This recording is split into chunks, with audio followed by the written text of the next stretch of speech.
People who are annoyed by repairs in the neighboring apartment are advised by psychologists to imagine that it's not the hated, clumsy Anatoly who's doing something just because his partner is nagging him, but rather some dear and beloved person.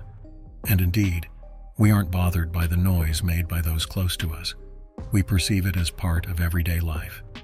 Moreover, sometimes it becomes uncomfortable precisely without it. What does this say? What is important to pay attention to? Most likely it suggests that a person is capable of understanding much less than they think. The maximum they can often hope for is to understand the nature of their assessment of external phenomena, to understand why they irritate or conversely calm them down, as in the example above. It is said that there was a case in an American court where it was noticed that the judge rendered more guilty verdicts if the courtroom was too hot, and he, like everyone else, had to sit for hours in a stuffy room crowded with people. Whether this is true or just a plot of the movie 12 Angry Men is unknown, but the main thing is whether a person is capable of understanding what exactly influences their actions, decisions, and thought processes. What shapes them? Environment, circumstances, external influence? Is there really so much in our beliefs and in how we live our lives that is up to us? About how the perspective changes in light of everything written, let's notice one more thing. Confucius says, "Will it remain a mystery to you then?"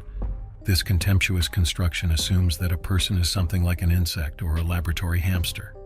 Having read this quote, we are tempted to arrogantly smirk and, agreeing with Confucius himself, nod, saying, "No, of course it won't remain."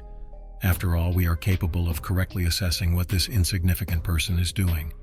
We can easily connect all the dots, come to the necessary conclusions. How superior we are to those we observe. Of course, being attentive to others is commendable. Knowing what troubles them, understanding how exactly you can help them so that it really works. Isn't this a virtue? But notice how the perspective has changed. From a sarcastic naturalist, we have turned into a person interested in using the information received for the good of others, while not placing ourselves or our interests above theirs in this observation. Will anything remain a mystery to us then? Unfortunately, almost everything will. For example, why Confucius wrote this phrase. What if its understanding is based on a mistranslation from Chinese? What have we understood from it? What did we want to understand?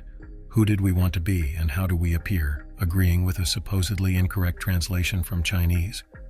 All this is, so to speak, questions for meditation, not to mention the motives of other people.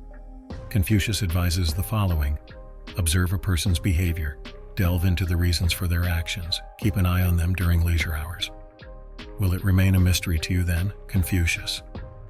Do you think this is really a rhetorical question? Share your opinion in the comments, like, and subscribe.